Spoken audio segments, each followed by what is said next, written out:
So this is, you know, some of these things that Olympics brings, and we know, like, personally in our communities, that, you know, the police always get involved when Indigenous people stand up and fight for their rights and for their land. The police are always there fighting against the Sunpeak Ski Resort. They sent the RCMP Major Crimes District. This is who they sent with to deal with the Indians at Sun Peaks, our community, our elders, and our women and our children. It was the Major Crimes District from the RCMP from Kelowna and Kamloops. And the Major Crimes is the people that deal with the homicides and the murders. These are their top investigators. These are the people that they're sending to pursue their intimidation tactics, because they want to intimidate the Native people with their forces. They proved that at Oka. They proved that at Gustafson Lake, surrounding our people with 50 calibers, with high-powered rifles and machine guns, with tanks and APCs, and even landmines. So this is the extent that they go to suppress any type of Native people standing up to fight for their land, because they fear us. They fear us. They fear us because we're threatening their ownership over the land. Everybody has some type of ownership over land, over Indigenous land. Well, they think they do, but the government of Canada controls anybody's land, whether it's Indigenous land or, you know, people's fee simple title lands.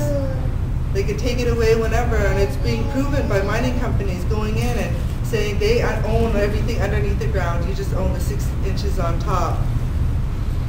And this is what the Canadian government is doing. And Canada doesn't want us to expose them for their crimes. And everybody who lets Canada remain silent and don't speak up against Canada is also accomplices to the crime. Every single person. The crime of genocide and the crime of dislocating Indigenous people off our homelands. And I just went and we visited the reclamation site, you know, and it felt good there. And I was telling the man that was there, that was still there at the camp, that of how Six Nations has inspired all the rest of the whole nations right across this big country of Canada, right from the east coast to the west coast. You know, their message and their stance empowered nations all the way across Turtle Island, and I'm sure Indigenous people all over the world were empowered by that. You know, that stand to resist the Canadian government, to show the Canadian government and the RCMP that they're not going to stand back and just watch while their lands are continuing to be invaded more and more. And we need more people to stand up for our lands. Wherever we go, there's Indigenous people struggling. Whatever place I went to, whatever city, whatever nation, there's Native people that are continuing to fight. And there'll always continue to be Indigenous people fighting, because it's all about land and freedom. And this is what we're fighting for. You know, we're not fighting for land so we can go and build a McDonald's or, you know, mine for diamonds and make a lot of money. That's not why we're fighting for our land. We're fighting for our land so we can have our freedom, and so that our children can have freedom to be able to go onto our land the way that our ancestors were able to go onto the land, to be able to walk for days and never be invaded or intruded upon by outsiders.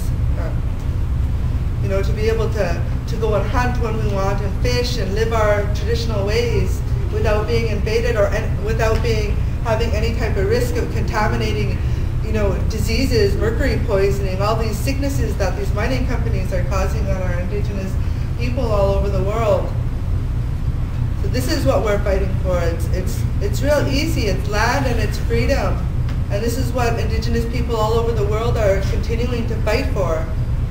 Because this way of life, this lights in the cities and this consumer culture is not the way that we are supposed to be living. And I'm sure that a lot of people know that, they know that, but like how do we, you know, change our habits so we're not consuming so much? So, you know, like even turn into a composting toilet from like a flushing toilet and we're part of the big sewage system that eventually just empties it into the water.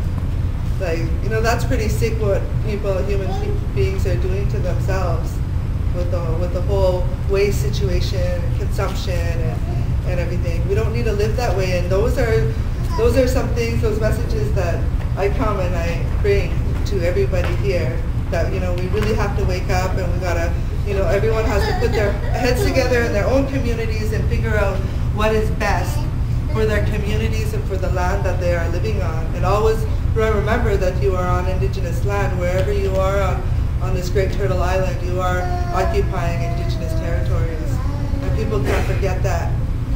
So, you know, we come around and there's other things about the Olympics. We're going to be organizing a big massive convergence as opposed to February 10th to the 15th. It was announced at the Zapatista gathering, the Indigenous Encuentro down in Sonora, Mexico. So, you know, it was endorsed by, you know, the EZLN and the National Indigenous Congress down there, and we are going to be supporting each other and they're going to be sending representatives up here, and we're going to be sending people down to help with them and fight in the fight in 2010 of November, because they are fighting against some things in 2010 too, because they're trying to hijack the 100-year anniversary of the Mexican Revolution. But the grassroots people are going to be uniting in thousands against that as well. So, you know, I'd like to tell you just a little bit about the Native Youth Movement and the support that is needed by non-Native people to support such movements. Native Youth Movement is a movement for young people, for Native youth, to stand up together and fight for our land and for our freedom. And so we look really closely at the Zapatistas and how they're creating their autonomous zones and their own education, and their own health care. And it's really about going back to the traditional ways of teaching and learning for the children and carrying on our traditions, and the health care, you know, learning our medicines, and you know, creating our own autonomous zones and our own defense of our land.